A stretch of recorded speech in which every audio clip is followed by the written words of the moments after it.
माझ्या महाराष्ट्रातील बांधवांनो, भगिनींनो आणि मातांनो, नमस्कार. जय महाराष्ट्र. पहिल्या प्रथम आपल्याला कल्पना आहेच की आज मी आमदारकीची शपथ घेतली. त्या मुख्यमंत्री पदाला या महिनाअखेरीस 6 महिने होत आहेत. आज आमदार झालो. हे सगळं काही मी करू शकतो आणि होतो आहे हे आपल्या सर्वांच्या आशीर्वादाच्या जोरावरती आणि शुभेच्छांच्या जोरावरती. साहजिकच आहे, या निमित्ताने मला सर्व राजकीय पक्षांचे, महाविकास आघाडीतल्या सर्व नेत्यांचे, आमदारांचे आभार मानायचे आहेत. कारण एका अत्यंत कठीण अशा परिस्थितीत, म्हणजेच कोरोनाबरोबर चाललेल्या युद्धाच्या परिस्थितीमध्ये निवडणूक होऊ न देता हे सगळं काही बिनविरोधपणाने पार पाडायला सर्वांनी मदत केली. त्यांनासुद्धा मी सगळ्यांना धन्यवाद देतोय. आणि आता पुन्हा जे आपले गेले काही दिवस सुरू आहे त्या विषयावरती येतोच. 17 तारखेला पंतप्रधानांनी जो लॉकडाऊन जाहीर केला होता, दुसरा तिसरा, त्याची मुदत संपली आणि परत पुढचे 15 दिवस म्हणजे 31 मेपर्यंत संपूर्ण देश आणि साहजिकच आहे आपला महाराष्ट्रसुद्धा हा लॉकडाऊनमध्ये आहे. आता तुम्हाला कदाचित असं वाटायला लागलं असेल की मी आलो म्हणजे लॉकडाऊनच जाहीर करतोय. साहजिकच आहे, कोणालाही घरी विशेषतः कामाशिवाय डांबून ठेवणं किंवा बसवणं यासारखी मोठी शिक्षा असू शकत नाही. पण नीट समजून घ्या, मी कदाचित कोणाला आवडत असेल, कोणाला आवडत नसेल की याच्याकडे काही उत्तरच नाही आहेत. हे लॉकडाऊन किती दिवस चालणार, किती काळ लॉकडाऊनमध्ये राहणार, याला काही उत्तर आहे की नाही, हा जो काही चक्रव्यूह आहे हा आपण भेदणार आहोत की नाही, उत्तर कोणाकडेच नाही आहे. जगामध्ये कोणाकडे उत्तर नाही आहे, आपल्या देशातसुद्धा कोणाकडे उत्तर नाही आहे. आणि हे आता सगळ्यांना माहिती झालेलं आहे की जेव्हा एखाद्या युद्धात, विशेषतः ह्या युद्धामध्ये, युद्ध हे नेहमी शस्त्रांनीच लढलं जातं. इकडे आपल्याकडे शस्त्र नाही आहे. एक फक्त अंतर ठेवणं, स्वतःची काळजी घेणं आणि युद्ध जिंकणं, म्हणजे फार विचित्र आहे असे युद्ध. एकतर्फी नक्कीच नाही आहे, कारण आपण पूर्ण ताकदीने युद्ध लढतो आहोत. पण लॉकडाऊन वाढवला का? काही अंशी बरोबर आहे, काही अंशी नक्कीच बरोबर आहे. आपल्याला सर्वांना कल्पना आहे की आजही देशात, विशेषतः महाराष्ट्रामध्ये रुग्णांची संख्या वाढते आहे. मुंबईमध्ये वाढते आहे, ठाणे परिसरात वाढते आहे, पुण्यामध्ये वाढते आहे, संभाजीनगरमध्ये आहे, नाशिकमध्ये, मालेगावमध्ये आहे. या ठिकाणी रुग्णांची संख्या वाढते आहे. आणि ही रुग्णांची वाढती संख्या बघितल्यानंतर साहजिकच आहे मनात प्रश्न निर्माण होऊ शकतो, मग आपण नेमकं करतो काय आहोत, आतापर्यंत आपण केलं काय? मी गेल्याही वेळेला आपल्याला सांगितलं होतं की एक गोष्ट नक्की, की जी काळजी आपण मार्चपासून घ्यायला लागलो, जवळपास आपण कर्फ्यू, संचारबंदीपर्यंत आलो होतो आणि त्याच्यानंतर देशभरात लॉकडाऊन जाहीर केला गेला. जर हे आपण केलं नसतं तर जो एक अंदाज आपल्या देशात, महाराष्ट्रात आणि मुंबईमध्ये किती आत्तापर्यंत रुग्ण झाले असते, किती आत्तापर्यंत त्याच्यात मृत्यू पावले असते, हा अंदाज नुसता बघितला तरी अंगावरती काटा उभा राहतो. आणि म्हणून मी मागेही आपल्याला म्हटलं होतं की अजूनही शृंखला आपण तोडली जरी नसली तरी एक गोष्ट नक्की, की त्याच्या वाढीवरती, गुणाकारावरती नियंत्रण आपण हे नक्की ठेवलेलं आहे. गतिरोधक म्हणून हा जो काही लॉकडाऊनचा काळ आहे त्याचा आपल्याला नक्की उपयोग झालेला आहे. मग आता किती काळ चालणार? नुसता लॉकडाऊनकडे बघून चालणार नाही. रेड, ऑरेंज, ग्रीन, रेडमध्ये सुद्धा कंटेनमेंट एरिया, हे असे जे काही आपण विभाग केलेले आहेत. ग्रीन झोनमध्ये आपण हळूवारपणाने जवळपास सगळं काही उघडायला परवानगी दिलेली आहे, ती अजूनही देत आहोत. आणखीनही तिथले निर्बंध हे येत्या काही काळामध्ये आपण आणखीन शिथिल करतो आहोत. ऑरेंज झोनमध्ये सुद्धा ही शिथिलता आणलेली आहे. रेड झोनमध्ये विशेषतः कंटेनमेंट एरिया आहे, तिथे मात्र अजूनही आपल्याला शिथिलीकरण करणं हे परवडणार नाही, नक्कीच नाही आहे. उद्योगधंद्याच्या बाबतीत काय आहे? मी मुद्दामून आज आपल्यासमोर थोडीशी आकडेवारी सांगणार आहे, काय काय झालेलं आहे, किती काय केलेलं आहे. पहिल्या प्रथम आरोग्यविषयक काय झालेलं आहे, नंतर उद्योगधंद्याच्या बाबतीत काय करतो आहोत. धंद्याच्या बाबतीमध्ये सुद्धा तुम्हाला मुद्दामून मला सांगायचं आहे की नुसतं लॉकडाऊन नाही वाढवत आहोत, आपल्याला ही तारेवरची कसरत करायची आहे आणि ती करतो आहोत. एका बाजूला सुरक्षित राहण्यासाठी लॉकडाऊन म्हणजे सगळं काही थोडक्यात बंद, आणि दुसऱ्या बाजूला हळुवारपणाने काही गोष्टी आपण उघडतो. आजपर्यंत राज्यामध्ये साधारणतः 50,000 उद्योग सुरू करायला आपण परवानगी दिलेली आहे. हा आजचा आकडा आहे. आणि ह्या 50,000 उद्योगामध्ये जवळपास साधारणतः 5-1 लाख मजूर हे काम करायला लागलेले आहेत. तसं बघितलं तर राज्यामध्ये 70,000 उद्योग सुरू करायला आपण परवानगी दिलेली आहेच, पण 50,000 उद्योग हे प्रत्यक्ष सुरू झालेले आहेत. आपल्याला कदाचित हा जो काय एक रेड झोनमधला बेल्ट आहे, म्हणजे मुंबई, पुणे आणि त्याच्या आजूबाजूचा परिसर, इथे जे आपण राहतो आहोत, किंबहुना उदाहरणतः संभाजीनगर असेल, ज्या महापालिका आहेत त्यांच्या परिसरामध्ये आपण हे निर्बंध जरा कडक ठेवलेले आहेत, म्हणून आपल्याला ते जाणवत नाही आहे. पण ह्या विभागामध्ये आपण उद्योगधंद्यांना परवानगी दिलेली आहेच, नक्की दिलेली आहे. हे करताना खास करून मला उद्योगांसाठी काही गोष्टी जाहीर करायच्या आहेत. कारण सगळीकडे आता एक ठप्प, म्हणजे ज्याला आपण म्हणतो ना, पॉजचं बटन दाबलं गेले, जगच असं पॉज झालेलं आहे, सगळं ठप्प, काहीच होत नाही आहे, इकडची गाडी तिकडे होत नाही आहे. असं वातावरण असताना उद्या जे काय आपल्याला एक भरारी घ्यायची आहे, नक्की घ्यायची भरारी घेणारच, कोणत्याही परिस्थितीत घेणार, तिकडे अजिबात मागे पुढे बघणार नाही. खरं म्हटलं तर आपल्या सरकारला आता 6 महिने होत आहेत. नवीन सरकार असताना नवीन स्वप्न आहेत आपली. आपण एक अर्थसंकल्प जाहीर केला काय, त्याच्यात नवीन गोष्टी जाहीर केल्या काय, आणि त्या अंमलबजावणीला सुरुवात करण्याच्या आधीच आपल्याला या संकटाला सामोरं जावं लागतं. ह्या ज्या काही सगळ्या आपल्या योजना आहेत, या योजना कोणत्याही परिस्थितीत आपण अंमलात आणणार म्हणजे आणणारच.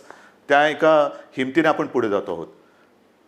परंतु नवीन उद्योग येण्यासाठी एक वेगळी स्पर्धा आहे. कोण काय करते, कोण काय आणखीन सुविधा देते. महाराष्ट्रापुरतं बोलायचं झालं तर आज आपण महाराष्ट्रामध्ये जवळपास 40,000 एकरपेक्षा जास्त जमीन ही नवीन उद्योगधंद्यासाठी राखून ठेवत आहोत. 40,000 एकरपेक्षा जास्त. त्याचप्रमाणे नवीन उद्योजक जे येणार आहेत, नवीन उद्योग जे परदेशातून येतील, किंवा आपले काही उद्योजक, आपले नवीन लोक काही नवीन उद्योग सुरू करू इच्छित असतील, ग्रीन इंडस्ट्रीज ज्याला आपण म्हणतो, म्हणजे प्रदूषण न करणाऱ्या इंडस्ट्रीज किंवा उद्योग, त्यांच्यासाठी सुरू करताना कोणत्याही अटीतटी त्यांना आपण ठेवणार नाही. परवानगीशिवाय तुम्ही उद्योग सुरू करा, फक्त अट एक, प्रदूषण करायचं नाही, अजिबात करायचं नाही. प्रदूषण करू नका, चला उद्योग सुरू करा, या आम्हाला पाहिजे, महाराष्ट्र तुमची वाट बघतोय. महाराष्ट्र हा नेहमी एक उद्योगशील आहे, सुधारणावादी आहे, म्हणून आपण नवीन जे उद्योजक येत आहेत त्यांच्यासाठी या अटीतटीचा सामना त्यांना करायला लागणार नाही, असं धोरण आपण बनवलेलं आहे. या नवीन उद्योजकांनो, या महाराष्ट्रामध्ये या. त्याचबरोबरीने साधारणतः पुढचे काही दिवस, म्हणजे असं म्हणतात की ह्या कोरोनानंतर जग बदललं जाणार आहे, नक्कीच बदललं जाईल. कदाचित हे नवीन उद्योजक येणार असतील, ते म्हणतील आम्ही येऊ इच्छितो, पण आम्हाला तुमच्याकडे जमीन विकत घ्यायला आत्ता आम्हाला परवडणार नाही. ठीक आहे, तुम्ही या, भाडेतत्वावरती जमीन तुम्हाला देतो, भाडेतत्वावरती जमीन देतो, या, तुम्हाला मूलभूत सुविधा असतील त्या तुम्हाला देतो, अटीतटीचा सामना तुम्हाला करावा लागणार नाही. पण या राज्यामध्ये नवीन उद्योग पर्व आपण सुरू करू. आणि त्याचबरोबरीने मला एक सांगायचं आहे की आत्तापर्यंत जिथे हे उद्योग आपण सुरू केलेत, आणि असं काही नाही आहे की रेड झोन म्हटल्यानंतर आता आयुष्य आपलं रेड झोनमध्ये जाणार आहे, नाही. आपल्यासमोर 2 मोठी आव्हानं आहेत, नक्कीच आहेत. एक म्हणजे जिथे या कोरोनाचा प्रादुर्भाव नाही असा ग्रीन झोन, तो ग्रीन झोन हा आपल्याला कोरोना विरहित ठेवायचा आहे, हे मोठं आव्हान आहे. तिकडे एकसुद्धा रुग्ण ग्रीन झोनमध्ये आपल्याला आता येऊ द्यायचं नाही, किंबहुना नवीन केस तिकडे आता आपल्याला तयार आपण काय असं घर बसल्या कोविड तयार करत नाही, पण होऊ द्यायची नाही आहे. त्याच्यामुळे ग्रीन झोन हा ग्रीन झोन म्हणून मेंटेन करणं, आणि रेड झोन जो आहे तो रेड झोन हा लवकरात लवकर ग्रीन झोनमध्ये त्याचं रूपांतर करणं. म्हणजे रेड झोनसुद्धा आपल्याला हळूहळू हा ग्रीन झोनमध्ये आणायचा आहे. आणि म्हणून जिथे जिथे ग्रीन झोनमध्ये आपण उद्योगधंद्यांना परवानगी दिलेली आहे, अनेक ठिकाणी आपण बघतो आहोत की कामगारांची आता उणीव आहे. कामगार हे बरेचसे परराज्यातले निघून गेलेले आहेत. मला खास करून माझ्या महाराष्ट्राच्या भूमिपुत्रांना सांगायचं आहे, जसं आजपर्यंत तुम्ही महाराष्ट्रासाठी, महाराष्ट्र सुरक्षित ठेवण्यासाठी सरकारचं ऐकलत, घरामध्ये राहा, सुरक्षित राहा, ही एक आपली त्याच्यातले एक घोषवाक्य होतं. आतापर्यंत तुम्ही घरात बसलात आणि महाराष्ट्र वाचवलात. आता जिथे जिथे ग्रीन झोन आहे, तुम्ही एका आत्मनिश्चयाने बाहेर पडलं पाहिजे की मी माझा महाराष्ट्र पुन्हा एकदा उभा करणार. मी जसा महाराष्ट्र वाचवलेला आहे, मी म्हणजे तुम्ही, मी एकटा नाही, तुम्ही. महाराष्ट्र आजपर्यंत आम्ही सुरक्षित ठेवला. या कोविडच्या प्रादुर्भावापासून हा जो ग्रीन झोन आहे तो सुरक्षित ठेवला.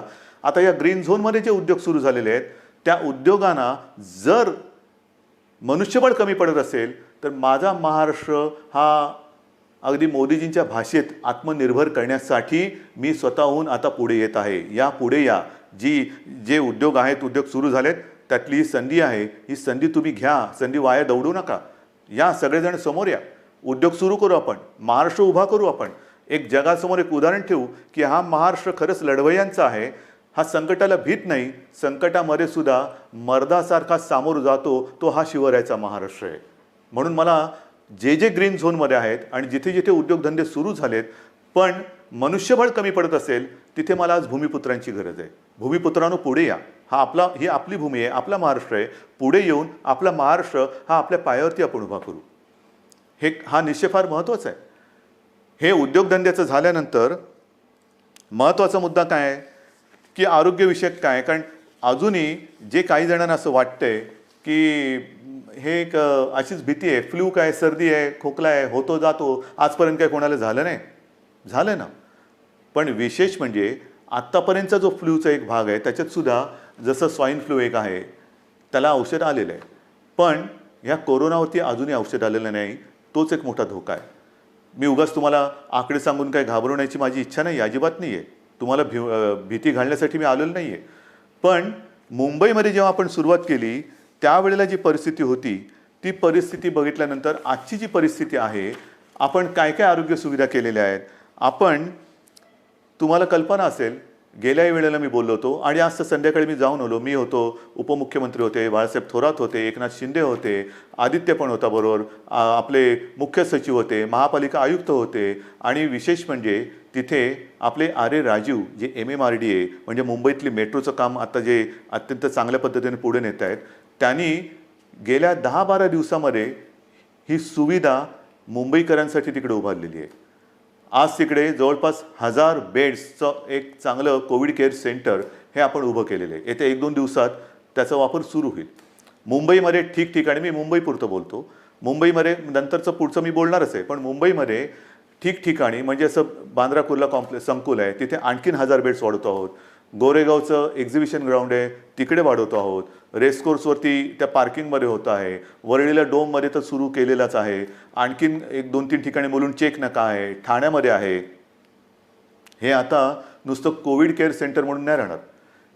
या सगळ्या जम्बो फॅसिलिटी ज्याला म्हणतो, या जम्बो फॅसिलिटीमध्ये जे आवश्यक लागतं ते तिकडे आपण करणार आहोत. म्हणजे विशेषतः सगळ्यांनाच काही व्हेंटिलेटरची आवश्यकता लागत नाही, पण अनेक जणांना ऑक्सिजनची आवश्यकता लागते. म्हणून ह्या सगळ्या सुविधांमध्ये ऑक्सिजनची सुविधा असणाऱ्या बेड्स हे आपण जास्तीत जास्त करतो आहोत. त्याचप्रमाणे काही ठिकाणी आपण अतिदक्षता विभागात म्हणजे ICU बेड्स हे सुद्धा उपलब्ध करत आहोत. ICU बेड्स म्हणजे हॉस्पिटलमध्ये तर आपण ते वाढवतोच आहोत, पण हॉस्पिटलच्या बाहेर ही जी काय आपण रुग्णसेवा किंवा सेंटर्स उभी करतो त्याच्यामध्ये सुद्धा ICU बेड्सची सोय आपण करतो आहोत. कदाचित ही काय अभिमानाची गोष्ट नाही, पण समाधानाची नक्की आहे की इतरत्र कुठेही नसेल अशी आरोग्य सुविधा आपण इथे निर्माण केलेली आहे आणि ती आरोग्य सुविधा आणखीन आपण पुढे वाढवत नेत आहोत. महाराष्ट्रामध्ये बोलायचं झालं तर महाराष्ट्रात आज मी आकडे घेऊनच बोलतोय, साधारणतः 1484 कोविड केअर सेंटर्स आहेत.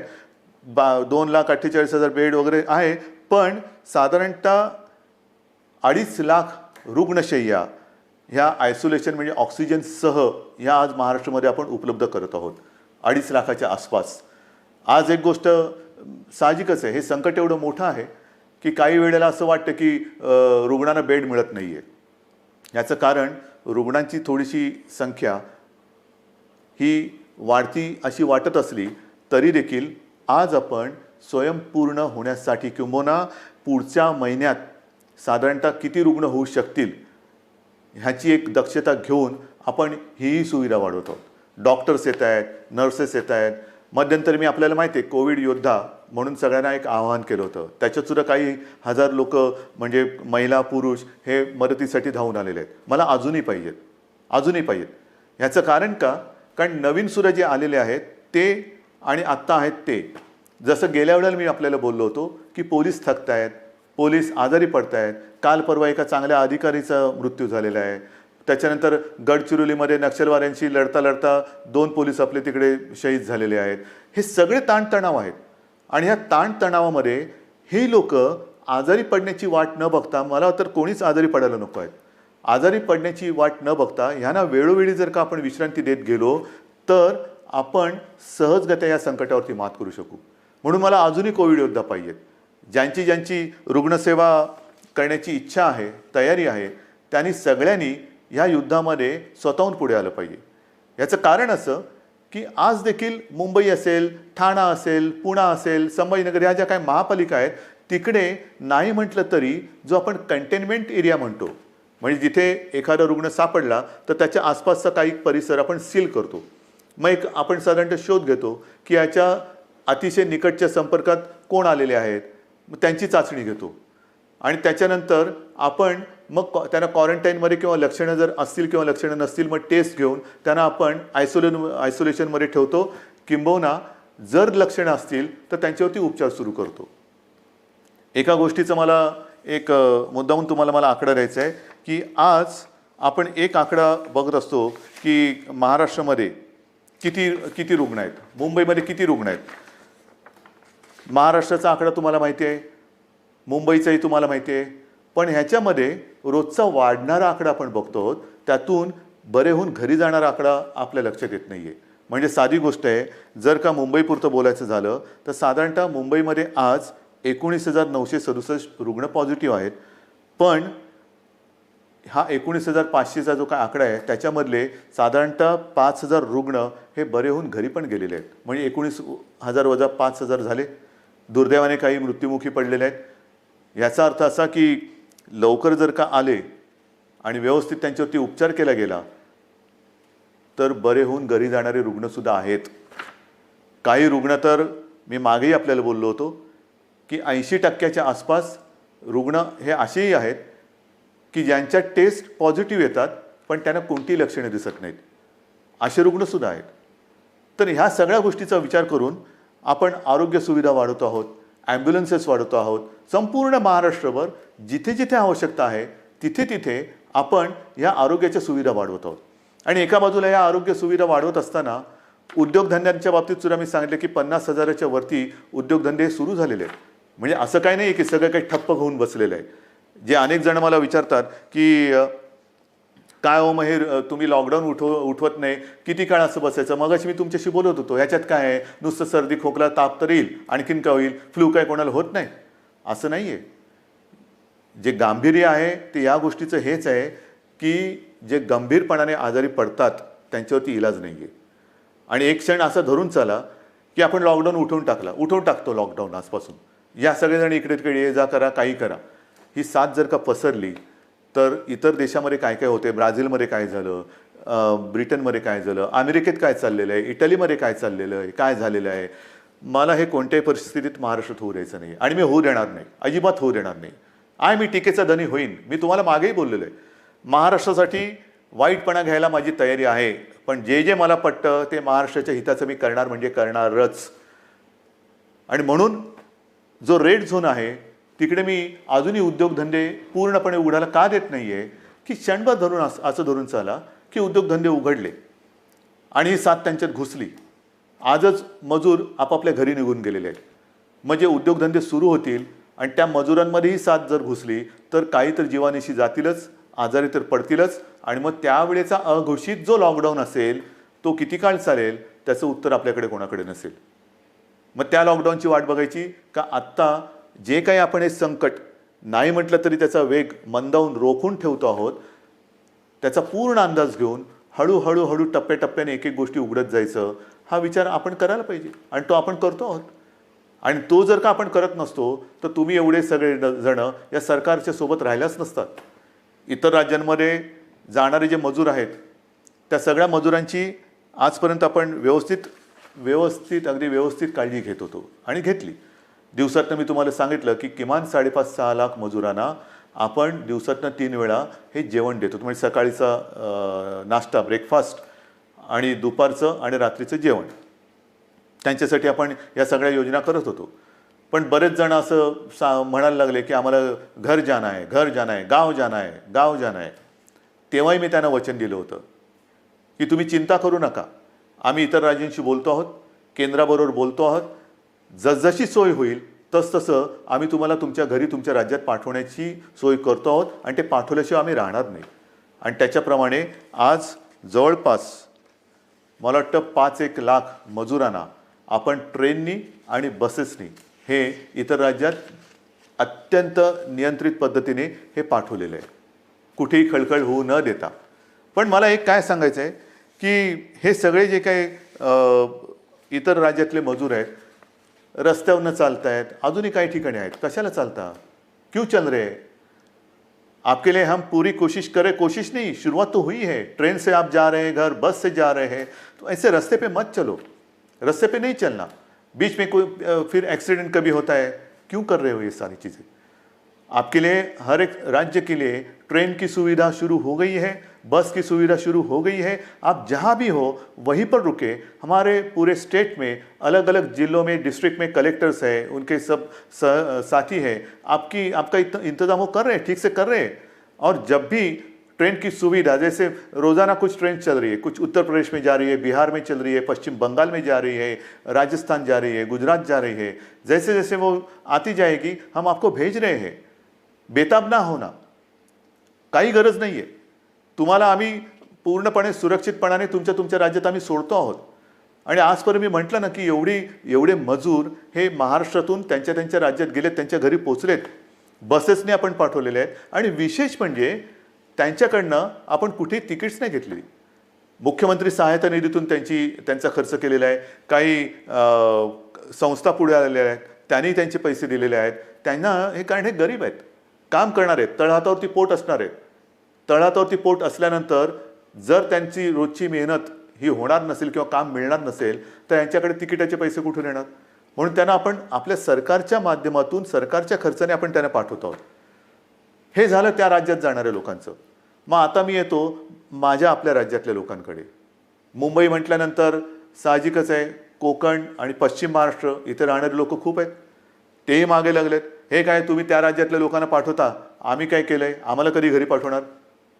अरे तुम्ही तर आपले आहात. आजपर्यंत तुम्ही सहकार्य केलेलं आहे, तुम्हालाही हळूहळू मी पाठवतो घरी. पण आज थोडे अस्वस्थ नका होऊ.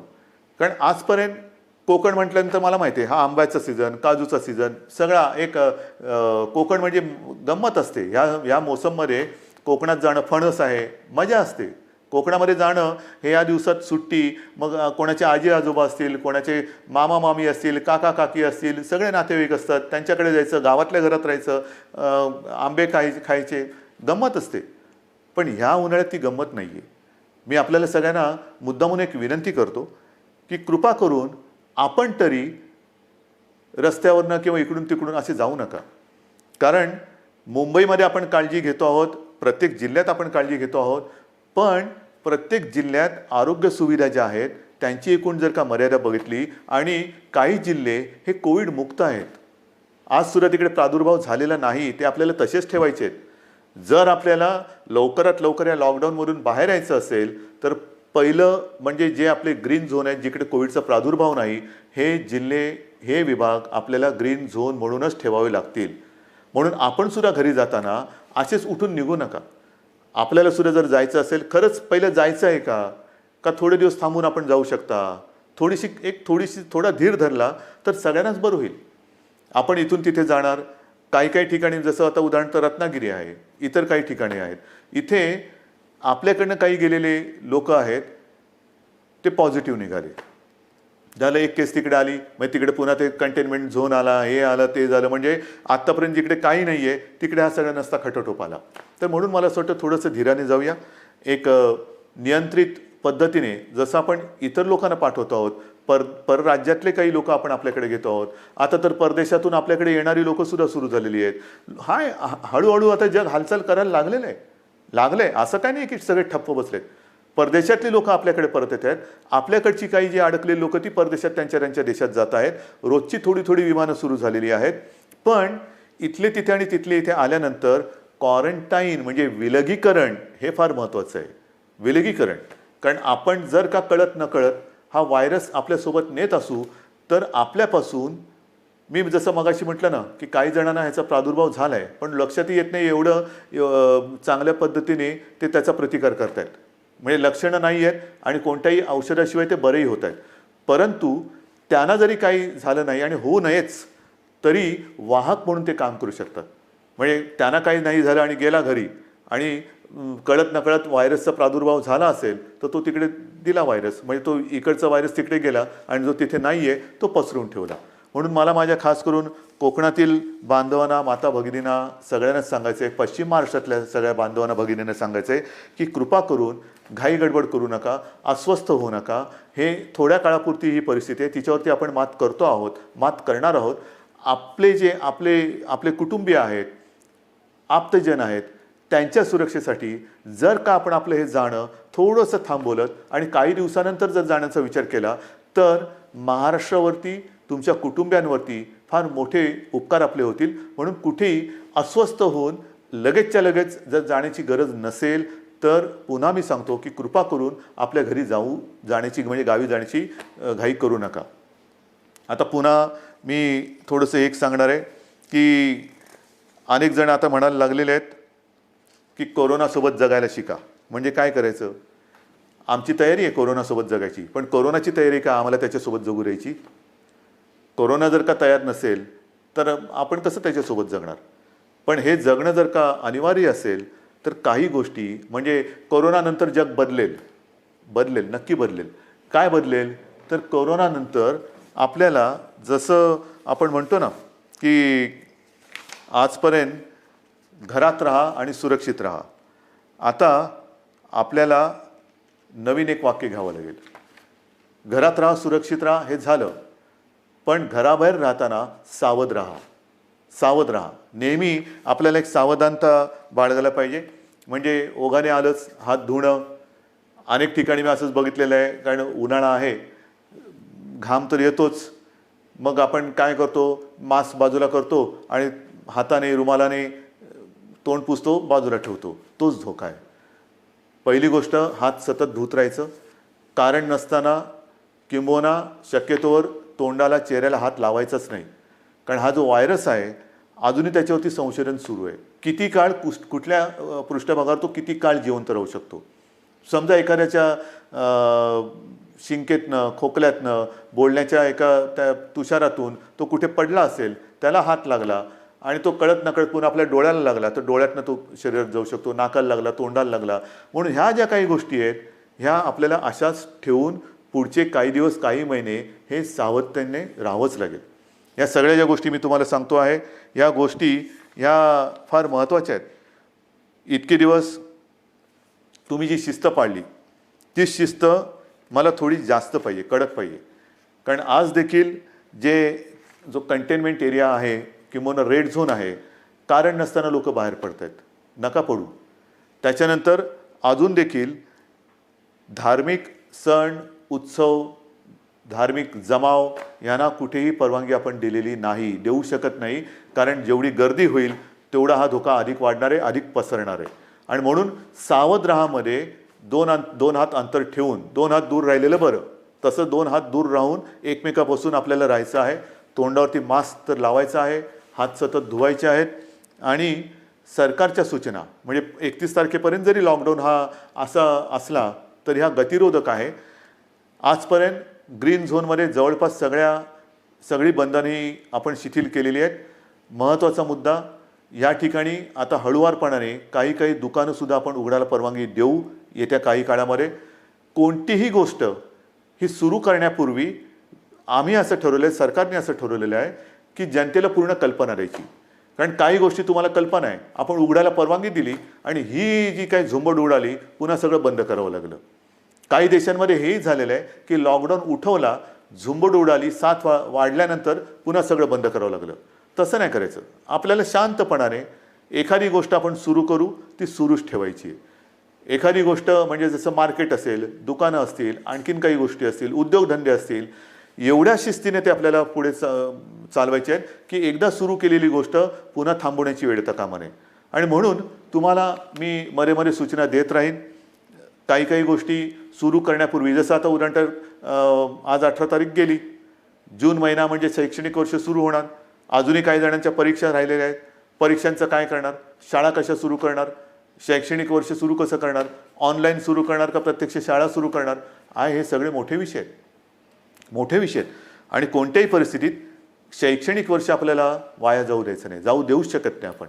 शाळा कशा सुरू करायच्या, त्याच्यात खबरदारी काय घ्यायची, शिक्षण कसं सुरू करायचं, शाळा कॉलेजेस आली, ॲडमिशन्स आल्या, कशा करायच्या, कुठे आपण काय करू शकतो, याही विषयी आपला विचार सुरू आहे. आणि माझी तर इच्छा अशी आहे की हे जे संकट आहे हे कोणत्याही परिस्थितीत आपल्याला पावसाळ्यापूर्वी संपवायचं आहे. पावसाळ्यापूर्वी हे संपवायलाच लागेल. कारण जून महिना सुरू झाल्यानंतर शाळा कॉलेजेस यांचे प्रवेश, त्यांची शैक्षणिक वर्ष हे सगळं सुरू करावं लागतं आहे. आणि ह्या सगळ्याचा विचार करता मला असं वाटतं, जो वेग मी तुम्हाला मगाशीच सांगितलं, मी आकडे माझ्याकडे आहेत, साधारणतः मे किंबहुना एप्रिल शेवटापर्यंत महाराष्ट्रामध्ये काय रुग्णसंख्या झाली असती, ही संख्या जर का आपण बघितली असती तर थरकाप उडाला असता.